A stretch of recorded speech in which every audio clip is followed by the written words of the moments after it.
Good afternoon. Welcome to doctor care. ఈరోజు doctor కేర్లో పిల్లల్లో వచ్చే మానసికమైన రోగాలు ఏ విధంగా ఉంటాయి, ఎలాంటి సందర్భంలో మనం డాక్టర్ని కన్సల్ట్ అవ్వాలి, పిల్లలు తల్లిదండ్రులు పిల్లల పట్ల ఎలాంటి జాగ్రత్తలు తీసుకోవాలి, డాక్టర్ని సంప్రదించేటప్పుడు ఎలాంటి జాగ్రత్తలు తీసుకోవాలి, ఆటిజం అంటే ఏమిటి, దీనికి సంబంధించి పూర్తి విశ్లేషణ అందించడానికి మనతో పాటు ఉన్నారు doctor Pratyusha, psychiatrist. Doctor Pratyusha గారిని డైరెక్ట్గా కాంటాక్ట్ అవ్వాలి అంటే స్క్రీన్ మీద స్క్రోల్ అవుతున్న నెంబర్స్కి కాల్ చేయండి. Good afternoon madam. Good afternoon అండి. మామూలుగా మనం పిల్లల్లో అనేసరికి మానసికమైన ఎదుగుదల కానివ్వండి, మానసికమైన బాధ కానివ్వండి, వాళ్ళకి చెప్పే స్టేజ్లో లేనప్పుడు, అంటే చిన్న ఏజ్లోనే స్టార్ట్ అయ్యే ఏ విధంగా ఉంటుందంటారా? దాన్ని ఏమైనా స్టేజెస్గా మనం తీసుకోవచ్చు అంటారు? సో ఫ్రాంక్లీ స్టేజెస్ అంటూ ఏమీ ఉండదు డెవలప్మెంట్లో. ఓకే. మనం ఎప్పుడు అలాం అవ్వాలి అంటే ఒక నార్మల్ డెవలప్మెంట్ ఏదైతే ఉంటుందో, అంటే ఇప్పుడు ఒక పిల్లవాడు పుట్టిన తర్వాత ఈ ఏజ్కి మాట్లాడాలి, ఈ ఏజ్కి బోర్ల పడాలి, పాకాలి, నడవాలి, అలా అంటూ మనకు ఒక ఏజ్ డిఫరెన్సెస్ ఏజ్ అని ఉంటుంది. ఇన్ కేస్ ఆ టైంకి వాళ్ళది రీచ్ అవ్వకపోతే, అంటే ఏజ్ అప్రోప్రియేట్ స్కిల్స్ వాళ్ళు డెవలప్ అవ్వకపోతే that should raise an alarm. Second thing, అది కాకుండా కొంచెం డీలేడ్ డెవలప్మెంట్ ఉంటుంది, డీవియంట్ డెవలప్మెంట్ ఉంటుంది. అంటే వాళ్ళు ఈ ఏజ్ కల్లా చేయాలి, వేరే పిల్లలు చేస్తున్నారు, మా పిల్లలు చేయటం లేదు, ఇలా ఒక ఇంట్రోస్పెక్షన్ ఇప్పుడు గ్రూప్లో వెళ్ళినప్పుడు కనిపిస్తూ ఉంటుంది. అలాంటప్పుడు that should warrant for an evaluation అనమాట. అప్పుడు తీసుకెళ్ళి ఒక ఇవాల్యుయేషన్ చేపించాలి, ఎందుకు అవ్వటం లేదు అని. స్టేజెస్ అంటూ సపరేట్గా మనకి ఏమీ ఉండదు అలా. ఓకే. ఏడిహెచ్డి అంటే ఏమిటి మేడం? మామూలుగా ఈ మధ్యకాలంలో డాక్టర్స్ దగ్గరికి వెళ్ళినప్పుడు కానీ ఏదైనా కానీ ఈ మాటను వింటూ ఉన్నాం. అసలు ఏడిహెచ్డి అంటే ఏమిటి? సో ఏడిహెచ్డి అంటే attention deficit hyper activity disorder. ఇది ఒక రకమైన neuro developmental behavioural disorder. Most కామన్గా పిల్లల్లో చూస్తాం, అది కూడా స్కూల్ గోయింగ్ ఏజ్. అంతకంటే ముందు ఉండదా అని కాదు, స్కూల్ గోయింగ్ ఏజ్లో మనకు కనిపిస్తూ ఉంటుంది. ఈ పేరులోనే మనకు ఉంది attention deficit hyper activity disorder. So అంటే అటెన్షన్తో ప్రాబ్లమ్స్ ఉంటాయి, ప్లస్ హైపర్ యాక్టివిటీ ఉంటుంది. కొంత పిల్లల్లో ఒకటే కనిపించవచ్చు, లేదా కాంబినేషన్ ఆఫ్ టూ కూడా కనిపించవచ్చు. So this is ADHD. Okay. అంటే పిల్లల్లో ఈ ఏడిహెచ్డి ఉన్నప్పుడు మనం ఏ విధంగా గమనించాలంటారు? గుర్తించే అవకాశాలు ఎలా ఉంటాయంటారు? అంటే వాళ్ళలో కనిపించే యాక్టివిటీస్ ఏ విధంగా ఉండొచ్చు అంటారు? సో లైక్ ఐ మెన్షన్, దీంట్లో 2 కాంపోనెంట్స్ ఉంటాయి. అటెన్షన్ డెఫిసిట్ ఒకటి, హైపర్ యాక్టివిటీ ఒకటి. అటెన్షన్ డెఫిసిట్ అంటే ఏంటి? పిల్లలకి ఏకాగ్రతలో ప్రాబ్లం ఉంటుంది. అంటే చెప్పేది వినిపించుకోవడం, క్లాసెస్ అటెంటివ్గా వినటం, లేదా ఉన్నది టాస్క్ ఫినిష్ చేయటం. ఇప్పుడు కొంతమంది పిల్లలు హోంవర్క్ చేయమంటే ఏదో ధ్యాసలో వెళ్ళిపోతూ ఉంటారు. అదంతా మనకి ఇన్అటెన్షన్ అనమాట. సో చాలా కేర్లెస్ మిస్టేక్స్ ఉంటుంది, టాస్క్ కంప్లీట్ చేయడానికి వాళ్ళకి ప్రాబ్లం ఉంటుంది. ఇది ఇన్అటెన్షన్. హైపర్ యాక్టివిటీ ఏంటంటే మనం చాలా కొంటె పిల్లలు అంటాం చూడండి, కాన్స్టెంట్గా రన్నింగ్ అరౌండ్, ఒక దగ్గర కూర్చోలేరు, వాళ్ళతో ఒక దగ్గర కూర్చోబెట్టి టాస్క్ ఫినిష్ చేయడం ఇస్ అ ప్రాబ్లం. క్లాస్లో వేరే పిల్లల్ని డిస్టర్బ్ చేస్తూ ఉంటారు, లేదా వాళ్ళ టర్న్ వచ్చే వరకు వెయిట్ చేయరు, క్వశ్చన్ అడగంగానే ఆన్సర్ చెప్పేసేయాలి. ఆ రకమైనది హైపర్ యాక్టివిటీ అనమాట. సో ఈ సిమ్టమ్స్ మనకు ఉంటే either attention or inattention or hyperactivity or a combination. ఈ ఫీచర్స్ మనకు కనిపిస్తున్నాయి ఇంట్లో కానీ బయట స్కూల్లో కానీ అన్నప్పుడు it warrants for a diagnosis. దాన్ని మనం అప్పుడు చూసి దానికి తగ్గట్టు మనం మెజర్స్ చేయాలి, ఐదర్ మెడికేషన్స్ ద్వారా కానీ లేదా కౌన్సిలింగ్ ద్వారా కానీ. ఓకే. అంటే ఇది గుర్తించకపోతే ఎలాంటి సమస్యలు ఎదురయ్యే అవకాశం ఉందంటారు పిల్లల్లో? మనం ఒకవేళ ఏడిహెచ్డి అనేది మనం గుర్తించకపోతే, తల్లిదండ్రులు కానివ్వండి, మీరన్నట్టుగా స్కూల్లో టీచర్స్ కానివ్వండి, ఒకవేళ గుర్తించలేని పరిస్థితులు ఉన్నప్పుడు ఎలాంటి సమస్యలు ఎదురయ్యే అవకాశం ఉందంటారు? సో ఏడిహెచ్డి మనం ఇనిషియలీ చూసి డయాగ్నోస్ చేయకపోతే, సో ప్రాబ్లం ఏమవుతుంది అంటే ఇది కంటిన్యూ అనమాట. సో అక్కడ మనం దాన్ని కంటైన్ చేయకపోతే నెక్స్ట్ మనకు కనిపించేవి వేరే డిఫరెంట్ బిహేవియర్స్ లాగా కనిపిస్తూ ఉంటాయి. సో ఇప్పుడు ఇన్అటెన్షన్ ఉంది, ఆ అబ్బాయి కానీ పిల్లవాడు కానీ they can't finish the task. ఇది అలానే అడల్ట్లోకి వెళ్ళిందంటే ఒక యాంగ్జైటీ, డిప్రెషన్ లాగా రావటం, ఎందుకంటే వాళ్ళు టాస్క్ ఫినిష్ చేయలేరు, గ్రోయింగ్ నీడ్స్ని వాళ్ళు మీట్ చేయలేరు.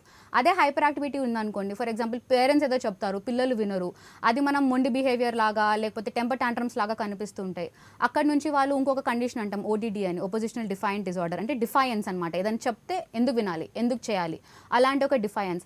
అక్కడ నుంచి అది కాండక్ట్ డిజార్డర్లోకి వెళ్తుంది. వీళ్ళు కొంచెం పెద్దవాళ్ళు అయితే these are the kids who always indulge in at risk behaviours. At risk అంటే ఇప్పుడు ఈ ఆల్కహాల్ కానివ్వండి, డ్రగ్స్ కానివ్వండి, ఇవన్నీ రేసింగ్ కానివ్వండి, ఇలాంటివి ఎక్కువ వీళ్ళకి ఇంట్రెస్టింగ్గా అనిపిస్తూ ఉంటాయి చేయటానికి. సో ఆ బిహేవియర్స్లో కనిపిస్తూ ఉంటుంది. లేదా మనం పర్సనాలిటీ డిజార్డర్స్ అంటాం, more of this criminal side వెళ్ళటానికి ఛాన్సెస్ ఎక్కువగా ఉంటాయి if you don't contain them initially. Okay. మనం మామూలుగా ఈ గుర్తించిన తర్వాత డాక్టర్ని ఎప్పుడు కన్సల్ట్ అవ్వాలంటారు? అంటే ఏమైనా టెస్ట్లు ఏమన్నా ఉంటాయా పిల్లలు కన్సల్ట్ అవ్వటానికి కానీ, లేదా ఏ టెస్ట్లు లేకుండా కామన్గా వెళ్ళి ముందు సైక్రాటిస్ట్ని కనుక కలిస్తే వాళ్ళు ఇచ్చే సూచనలను బట్టి తర్వాత మెడిసిన్ కానీ అది ఉంటుందంటారా? దానికి సంబంధించి చెప్పండి. డెఫినెట్లీ. సో ఫస్ట్ మీకు ఇది ప్రాబ్లం అనిపిస్తుంది అన్నప్పుడు it's always better to first go for a consultation. మనం వెళ్ళి చెక్ చేయించుకుంటే అసలు అది ప్రాబ్లం బిహేవియరా, లేకపోతే నార్మల్ బిహేవియర్లే కొంచెం ఎక్సెసివ్గా ఉందా, మనం ఎలా కంటైన్ చేయొచ్చు అన్నది ఒక ఐడియా ఉంటుంది. They lot of psychological test అండి అవైలబుల్. మనకి జస్ట్ మనం ఇంటెలెక్చువల్ అంటే మానసిక ఎదుగుదల తెలియడానికి మనకు ఐక్యూ టెస్ట్లు ఉంటాయి, వాళ్ళ సోషల్ మెచ్యూరిటీ తెలుసుకోవడానికి టెస్ట్లు ఉంటాయి. లైక్ ఇప్పుడు మనం ADHD గురించి డిస్కస్ చేస్తున్నాం. సో ADHDకి టెస్ట్లు ఉంటాయి, స్కోరింగ్ ఉంటుంది. దాని ప్రకారం మనం మేనేజ్మెంట్ ప్లాన్ చేయొచ్చు. లైక్ నేను చెప్పినట్టు మేనేజ్మెంట్లో చూడాలి ఫస్ట్ ఇన్ అటెన్షన్ ఉంది అంటే వాళ్ళకి కాన్సన్ట్రేషన్ పెరగడానికి మందులు ఉంటాయి. సో దట్ వాళ్ళు అటెంటివ్గా క్లాసెస్ వింటారు, టాస్క్స్ ఫినిష్ చేస్తారు, హోంవర్క్స్ ఫినిష్ చేస్తారు. హైపర్ యాక్టివిటీకి మనం థెరపీస్ ప్లాన్ చేయొచ్చు. యాక్టివిటీ స్కెడ్యూలింగ్ కానీ, వాళ్ళకి ఏదైనా స్పోర్ట్ లాంటివి చూసుకోవడం కానీ, బిహేవియరల్ మోడిఫికేషన్స్ కానీ ప్లాన్ చేయొచ్చు. సో ఏదైనా కిడ్ కొంచెం మనం అనిపిస్తుంది ఏదో ప్రాబ్లం బిహేవియర్ అయ్యి ఉండొచ్చు అనుకున్నప్పుడు it's always better to first go and consult. వాళ్ళు చూసి అసెస్ చేసి then they will show your path ఏం చేయొచ్చు ఈ అబ్బాయితో మనము అని. ఓకే. మామూలుగా మనం హైపర్ యాక్టివ్ ఇన్ కేస్ మన ఇంట్లో ఉన్న చుట్టుపక్కల ఎక్కడన్నా ఉన్నా కానీ అది ఒక మంచి పద్ధతే కదా అని ఫీల్ అయ్యే పేరెంట్స్ కానివ్వండి, లేకపోతే ఇంట్లో ఈవెన్ ఇప్పుడు ఈ మధ్యకాలంలో అయితే స్కూల్లో కూడా టీచర్స్ చాలా హైపర్ యాక్టివ్ ఉన్నారు అని, దానివల్ల కూడా డిజార్డర్స్ వచ్చే అవకాశాలు ఉన్నాయంటారా? దాన్ని ఎలా గమనించాలి, ఎలా గుర్తించాలంటారు? సో మనం ఇక్కడ 2 థింగ్స్ని మాట్లాడుతున్నాం. ఒకటి ఓవర్ యాక్టివ్, అక్కడ hyper active. Parents always excite అవుతారు, అరే నా అబ్బాయి చాలా యాక్టివ్గా ఉన్నారు, ఎక్కువ చేస్తూ ఉంటారు అని. ఓవర్ యాక్టివిటీ వరకు బాగానే ఉంది. హైపర్ యాక్టివిటీకి ఎప్పుడు అంటామంటే అది తనకి ఇబ్బంది కలిగిస్తుంది టు ఫినిష్ అ టాస్క్. ఇప్పుడు క్లాస్లో కూర్చొని వింటున్నాడు, చేస్తున్నాడు, బయట అంటే ప్లే గ్రౌండ్లో ఆడేటప్పుడు యాక్టివ్గా ఉంటున్నాడు, ఎస్ అది మంచి బిహేవియరే. క్లాస్లో కూడా కుదురుగా కూర్చోలేకపోతున్నాడు, క్లాస్ అసలు వినటం లేదు, పక్క పిల్లల్ని డిస్టర్బ్ చేస్తున్నాడు, లేకపోతే ట్యూషన్లో కానీ ఇంట్లో కానీ హోంవర్క్స్ ఫినిష్ చేయడానికి ఇబ్బంది అవుతుంది, మనకు ఒక దగ్గర కూర్చోబెట్టడానికి, తన నార్మల్ డే టు డే లైఫ్లో అది ఇంటర్ఫియర్ అవుతుంది, అది ప్రాబ్లం క్రియేట్ చేస్తుంది అంటే అప్పుడు మనం ఇన్వాల్వ్ అవ్వాల్సి వస్తుంది. ఓకే. అంటే కమ్ టు మళ్ళీ చిన్న ఏజ్కి వచ్చేసరికి ఈ ఆటిజం అంటే ఎదుగుదలలో లోపంగా మనం గమనించాలంటారా డాక్టర్ గారు, లేకపోతే ఇంకా ఆటిజానికి ఇంకేమైనా డెఫినేషన్స్ ఉన్నాయంటారు? సో ఆటిజం కూడా ఒక రకమైన న్యూరో డెవలప్మెంటల్ డిజార్డర్ అండి. న్యూరో డెవలప్మెంటల్ అంటేనే డెవలప్మెంటల్ టైంలో కనిపిస్తుంది. ఇది మనం నార్మల్ డెవలప్మెంటల్ డీలేలా కన్సిడర్ చేయొచ్చు అంటే లేదు. డెవలప్మెంట్ ఇప్పుడు నార్మల్ డెవలప్మెంట్ అనుకోండి ఎలా ఉంటుంది, నార్మల్ ఉండొచ్చు, కొంతమందిలో స్లో ఉండొచ్చు, కొంతమందిలో డీవియంట్ అంటే ఇలా వెళ్ళాల్సిన డెవలప్మెంట్ ఇలా అవుతుంది. అదే మనం ఆటిజంలో స్లోగా ఉంటుంది, ప్లస్ అది రాంగ్ డైరెక్షన్లో వెళ్తూ ఉంటుంది. ఉట్టి డెవలప్మెంటల్ డీలే ఒక్కటే మనకు కనిపించదు, దీంట్లో వేరే వేరే సిమ్టమ్స్ కూడా ఉంటాయి మనకు ఆటిజంలో. ఓకే. సో ఈ ఆటిజం ప్రాబ్లం ఉన్నవారిని డాక్టర్ దగ్గరికి తీసుకెళ్ళినప్పుడు కానీ, లేకపోతే ఆల్రెడీ మనం ఇంట్లోనే ట్రీట్ చేయొచ్చా, పేరెంట్స్ కొంచెం జాగ్రత్తగా చూసుకోగలిగితే దాని నుంచి బయటపడే అవకాశాలు ఉన్నాయంటారా? సో ఫస్ట్ ఆటిజంతో వచ్చే మేజర్ ప్రాబ్లం ఏంటంటే లైక్ మనం అనింది దీనికి ఒకటి ఉంటుందన్నమాట, ఏంటంటే it's absence of normal behaviour rather than presence of abnormal behaviour. So abnormal behaviour కంటే నార్మల్ బిహేవియర్ లేదు ఆ పిల్లవాడిలో కానీ అమ్మాయిలో కానీ అనుకున్నప్పుడు మనం అది ఆటిజం అనుకోవాలి. సో వీళ్ళలో ఏముంటుంది అంటే ఫస్ట్ స్పీచ్ డీలే ఉంటుంది. మన దగ్గర చాలా మంది అంటారు, అరే నువ్వు 5 ఏళ్ల వరకు మాట్లాడావు, మీ నాన్న 5 ఏళ్ల వరకు మాట్లాడారు, వెయిట్ చేయొచ్చు అంటారు అక్కడ. సో మనకి ట్రీట్మెంట్ అనేది లేట్గా అంటే ఐడెంటిఫికేషన్ లేట్ అవుతుంది అనమాట. సో అది కాకుండా వాళ్ళు వేరే రాకపోవడం కూడా that is one of the major science అనమాట. స్పీచ్ ఇన్వాల్వింగ్ స్పీచ్ డీలే ఉంటుంది, లేదా స్పాంటేనియస్ కమ్యూనికేషన్ ఉండదు. ఇప్పుడు మనం మాట్లాడుకుంటున్నాం, మీరు క్వశ్చన్ అడుగుతున్నా నేను ఆన్సర్ చేస్తాను, అక్కడ వాళ్ళు చేయరు, వాళ్ళకి అవసరం ఉంటే తప్ప వాళ్ళు ఆన్సర్ చేయరు, ఇంక్లూడింగ్ విత్ పేరెంట్స్. వాళ్ళకి ఏదైనా కావాలి అంటే ఒకటి అడుగుతారు తప్ప కాన్వర్జేషన్స్లో ఇన్వాల్వ్ అవ్వరు. That will be another major thing. Name response ఉండదు, ఐ కాంటాక్ట్ మెయింటైన్ చేయరు, వేరే కిడ్స్తో ఎక్కువగా ఇన్వాల్వ్ అవ్వడం ఇష్టపడరు, ఎక్కువగా వాళ్ళతో వాళ్ళు ఆడుకోవాలి, వాళ్ళ దగ్గర ఏదో ఉండాలి అన్న టైప్లో ఉంటారు. సో మీరు నార్మల్ కిడ్స్ని వాళ్ళని చూసుకుంటే మీకు కనిపిస్తుంది ఎందుకు మా అబ్బాయి ఇన్వాల్వ్ అవ్వట్లేదు, ఎందుకు చేయట్లేదు. ఈ ఫ్యాక్టర్స్ని కొంచెం పెట్టుకొని చూసుకుంటే will be able to diagnose ఎర్లీగా డయాగ్నోస్ చేస్తే అప్పుడు మనం థెరపీస్ ఇవ్వచ్చు. ఇప్పుడు స్పీచ్ లేదు, స్పీచ్కి స్పీచ్ థెరపీ ఇవ్వచ్చు. స్పీచ్ థెరపీతో తను మాటలు నేర్చుకుంటాడు, వేరే వాళ్ళతో మాట్లాడడం నేర్చుకుంటాడు, తనకు కావాల్సింది అడగడం నేర్చుకుంటాడు, అది ఉంటుంది. బిహేవియరల్ మోడిఫికేషన్ ఉంటుంది, అంటే ఈ సోషల్ ఇంటరాక్షన్ ఎట్లా ఇంప్రూవ్ చేయొచ్చు, ఐ కాంటాక్ట్ ఎట్లా ఇంప్రూవ్ చేయొచ్చు. So all these things will be taken care. Okay. So మనం ఈ థెరపీ థెరపీ అనే స్టేజ్ ఎక్కడి వరకు వెళ్ళొచ్చు అంటారు? అంటే స్టార్టింగ్ స్టేజ్‌లోనేనా? లేకపోతే మీరన్నట్టుగా గమనించే పరిస్థితి కొంచెం లేట్ అయితే పేరెంట్స్‌కి ఏదైనా రిస్క్ ఎక్కువగా ఉంటుందంటారా? వాళ్ళలో ఎదుగుదల లోపాలు ఏమన్నా వచ్చే అవకాశాలు ఉన్నాయంటారా? డెఫినెట్లీ దేనికైనా కానీ హోల్ ఆఫ్ మెడికల్ ఫీల్డ్ ఒక ప్రిన్సిపల్ ఉంటుంది, early the diagnosis better the treatment. Okay. So అది మనం ఫిక్స్ అవ్వాలి. సో ఇక్కడ మనం we're not in a hurry to diagnose the kid. ఇప్పుడు ఫర్ ఎగ్జాంపుల్ ఈ ఏజ్ కల్లా స్పీచ్ రావాలి, ఆ ఏజ్కి స్పీచ్ రాలేదు, సో తీసుకెళ్ళండి, ఇవాల్యుయేట్ చేయించండి. మేబీ మనం దాన్ని ఆటిజం అని డయాగ్నోస్ చేయని అవసరం లేదు. స్పీచ్ డిలే లాగా పెట్టుకుని స్పీచ్ థెరపీ తీసుకుంటే తనకు కమ్యూనికేషన్ కాన్వర్జేషన్ అనేది స్టార్ట్ అవుతుంది. Things can be taken care of. So therapy ఎప్పుడు స్టార్ట్ చేయాలి అన్న దానికంటే తనకున్న ప్రాబ్లమ్స్ ఏంటి, తనకి ఏమి థెరపీస్ అవసరం ఉంటుంది అని చూడాలి. And early you start the therapies the better will be the improvement. So like I told you, development ఇలా ఉంటుంది అండ్ ఆటిజంలో ఇలా ఉంటుంది. విత్ థెరపీస్ మనం దీన్ని ఎంత ప్యారలల్గా దీనికి తీసుకురాగలితే అంత ఫాస్ట్గా will be able to do. And కిడ్స్లో ఏంటి అంటే పెద్దగా అవుతున్న కొద్దీ వాళ్ళకంటే ఒక రిజిడ్ ప్యాటర్న్స్ ఉంటాయి, అంత ఈజీగా ఫ్లెక్సిబుల్ అవ్వరు, తర్వాత వినరు. సో మనం త్వరగా స్టార్ట్ చేసుకుంటే ఏంటి అంటే వాళ్ళు కొంచెం ఈజీగా మనం మోల్డ్ చేసుకోవడానికి ఛాన్సెస్ ఉంటాయి అన్నమాట. ఓకే. ఇప్పుడు కమ్ టు ద మళ్ళీ కొంచెం ఫాస్ట్గా ఉన్న వాళ్ళని తీసుకుంటే అంటే బాగా పెంకితనం చేస్తూ ఉంటారు, అల్లరి ఎక్కువగా చేస్తూ ఉంటారు. మనం ఏది చెప్పినా ఈవెన్ ఇంట్లో పేరెంట్స్ కూడా ఈ మధ్య కాలంలో అయితే ఓన్లీ సింగిల్ చిల్డ్రన్ ఉన్న ఫ్యామిలీస్ ఎక్కువైపోతున్నాయి. సో అలాంటి వాళ్ళని ఎలా దారిలోకి తెచ్చుకోవాలంటారు? ఆ పెంకితనాన్ని, ఆ మొండితనాన్ని ఎలా కంట్రోల్ చేయాలంటారు? అసలు పేరెంట్స్ కూడా ఇది $1 million క్వశ్చన్ యాక్చువల్గా. చెప్పండి మేడం ఎలా? So that's a very interesting question. So ఈ మొండితనం, పెంకితనం అది మనకు పిల్లల సైడ్ నుంచి బిహేవియర్ కనిపిస్తుంది, కానీ మేజర్గా మనం చూడాల్సింది ఏంటి, ఎందుకు స్టార్ట్ అయింది అసలు ఇది. చుట్టూ ఈ మొండితనం, పెంకితనం మనం నార్మల్గా టెంపర్ టాంట్రమ్స్ అంటాము. సో ఈ టెంపర్ టాంట్రమ్స్ స్టార్ట్ అవుతున్నాయి అంటే ఎన్వైర్న్మెంట్లో ఏమున్నాయి దట్ ఈస్ ఫెసిలిటేటింగ్, అంటే వీళ్ళు బిహేవియర్ చేయడానికి reason. So okay, temper tantrums మనకు వేరే కండిషన్స్ ఇప్పుడు మనం అన్నట్టు ఆటిజంలో ఉంటుంది, ADHDలో కూడా ఉంటాయి. ఏంటంటే వాళ్ళు ఏదో చెప్పాలనుకుంటారు, అర్థం అవ్వదు, దానికి వాళ్ళకి వచ్చే మేజర్ థింగ్ ఏంటంటే పడాలి, ఏడవాలి, కావాలి అన్నది. కానీ అదర్వైజ్ ఎన్వైర్న్మెంటల్ ఫ్యాక్టర్స్లో చూస్తుంటే ఎలా ఉంటుందంటే ఇప్పుడు ఒక పిల్లవాడు ఉన్నాడు, తనకి ఏదైనా కావాలి, మదర్ ఏమో వద్దు నేను ఇవ్వను అంటుంది, ఫాదర్ ఏమో పర్లేదు ఇచ్చేసే అంటాడు. సో వాడికి తెలుసు ఓకే నేను ఇక్కడికి వెళ్తే నా పని అవుతుంది అని. లేదా ఫాదర్ నో అంటాడు, గ్రాండ్ పేరెంట్స్ ఇచ్చేయమంటారు. సో ఆ ఇన్కన్సిస్టెంట్ కమాండ్స్ అనమాట, ఒకళ్ళు వద్దంటున్నారు, ఒకళ్ళు ఓకే అంటున్నారు. ఆ టైంలో ఫర్ ఎగ్జాంపుల్ వాడు ఏడ్చాడు అనుకోండి, ఏడవంగానే ఇమీడియట్గా మనం ఇచ్చేస్తాం, ఓకే తీసేసుకో ఈ వస్తువు అని. So he's like kids are extremely clever. So వాళ్ళకి తెలుసు ఓకే నేను ఏడుస్తే నాకు కావాల్సిందే నాకు దొరుకుతుంది అనమాట అని.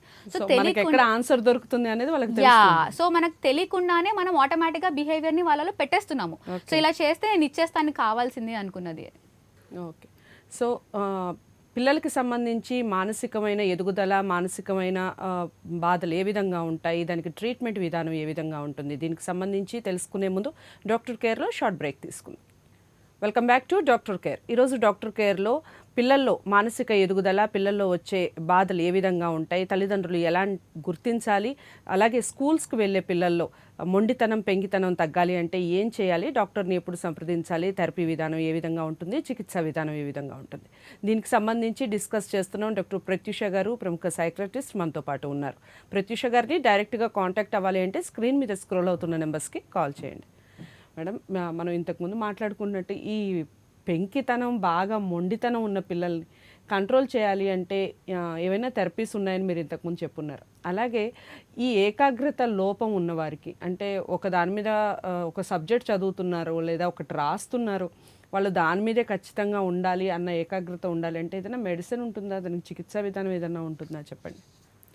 సో మనం ఇందాక మాట్లాడుకున్నట్టు ఈ ఏకాగ్రత ప్రాబ్లం మనకి ADHDలో వస్తుంది, అది ఇన్ అటెన్షన్ టైప్ అనమాట. సో వీళ్ళలో మేజర్గా మనకు అటెన్షన్ అండ్ కాన్సన్ట్రేషన్తో ప్రాబ్లమ్స్ ఉంటుంది. ఫస్ట్ ఇంకా ఏకాగ్రత అని అనుకున్నప్పుడు ఇంకొకటి ఓవర్లాపింగ్. కొంతమందికి పిల్లలకి కొన్ని సబ్జెక్ట్ చదవడానికి డిఫికల్టీ ఉంటుంది, కొంతమందికి రీడింగ్లో డిఫికల్టీ, కొంతమందికి రైటింగ్లో డిఫికల్టీ, కొంతమందికి మ్యాథమెటిక్స్లో డిఫికల్టీ. దీన్ని మనం స్పెసిఫిక్ లెర్నింగ్ డిజార్డర్స్ అంటాం. సో పిల్లల్లో కామన్గా ఏంటి అంటే వాళ్ళకి ఏదైనా నచ్చలేదు, వాళ్ళకి రాదు, వాళ్ళకి ఇబ్బందిగా ఉంది, వాళ్ళకి చెప్పడానికి రాదు, కమ్యూనికేట్ చేయరు, ఎందుకంటే ఫస్ట్ వాళ్ళకి తెలియదు అది ప్రాబ్లం అని చెప్పేసి. మేజర్ ఒక డిఫరెన్స్ ఉంటే నేను చేయను, లేదా నాకు ఇంట్రెస్ట్ లేదు, లేదా నాకు అర్థం కావటం లేదు. సో మనం చాలాసార్లు కన్ఫ్యూజ్ అవుతాం, అది అటెన్షన్ ప్రాబ్లమా, అదేమన్నా లెర్నింగ్ డిజబిలిటీ ప్రాబ్లమా అన్నది. సో అది మందికి అసలు మర్చిపోయాము అన్న ఫీల్ ఎక్కువ ఉంటుంది, ఏమన్నా అంటే మర్చిపోయాము, అది కూడా ఇంట్లో పేరెంట్స్ కూడా దాన్ని అసలు ఓన్ చేసేసుకుంటారు, మర్చిపోయారులే అని. ఈజ్ ఇట్ రైట్ అంటారా? అసలు నిజంగా ఈ మతిమరుపు అనేది ఉంటుందంటారా అసలు పిల్లల్లో? సో అక్కడ మర్చిపోవడం అంటే that is clear indication that వాళ్ళు మీరు చెప్పేది వాళ్ళు వినలేదు, వాళ్ళు అటెంటివ్ గా లేరు, కాన్సన్ట్రేట్ చేయలేదు. మనం ఏదో ఆలోచిస్తూ ఉంటాం, పక్క మంచిదని చెప్తే మనం పట్టించుకోము. సో అలా మర్చిపోవడం అది. సో ఈ అటెన్షన్ ప్రాబ్లమ్స్ ఉన్నప్పుడు లైక్ మాట్లాడుకున్నట్టు వీటికి మందులు కూడా ఉంటాయి, మనకి థెరపీ పార్ట్ కూడా ఉంటుంది. మందులతో ఏంటంటే అటెన్షన్ కాన్సన్ట్రేషన్ ని సస్టైన్ చేసి వాళ్ళ టాస్క్ ఫినిష్ అయ్యే వరకు హెల్ప్ అయ్యేలాగా ఉంటుందన్నమాట. మెడిసిన్స్ యాక్ట్ చేస్తాయి. థెరపీస్ ఉంటాయి. థెరపీస్ అంటే వీళ్ళు ఏంటంటే అటెన్షన్ ఎన్హాన్సింగ్ టాస్క్స్ కానీ యాక్టివిటీస్ కానీ నేర్పిస్తారు, అంటే పేరెంట్స్ కి నేర్పిస్తారు. సో దట్ మీరు ఇంట్లో పిల్లలతో అది చేసుకుంటూ వాళ్ళని ఎంగేజ్ చేయడానికి ఉంటుంది. సో చెప్పగలరా మేడం, ఇప్పుడు ఒకటి రెండు ఏదైనా చెప్పగలరా మీరు అలాంటి థెరపీస్? అంటే థెరపీస్ కాదు, like tips I can tell. Like for example ఇప్పుడు ఇమాజిన్ చేయండి, కూర్చోబెట్టి ఇప్పుడు ఏదైనా కిడ్ ఉన్నారు, కూర్చొని ఆ టాస్క్ ఫినిష్ చేయడం డిఫికల్టీ, మోస్ట్లీ రీడింగ్ రైటింగ్ అనుకోండి, అక్కడ అటెన్షన్ పెంచాలి. అది రీడింగ్ రైటింగ్ కాబట్టి తనకి ఇంట్రెస్ట్ లేదు, సో వాళ్ళు చేయరు.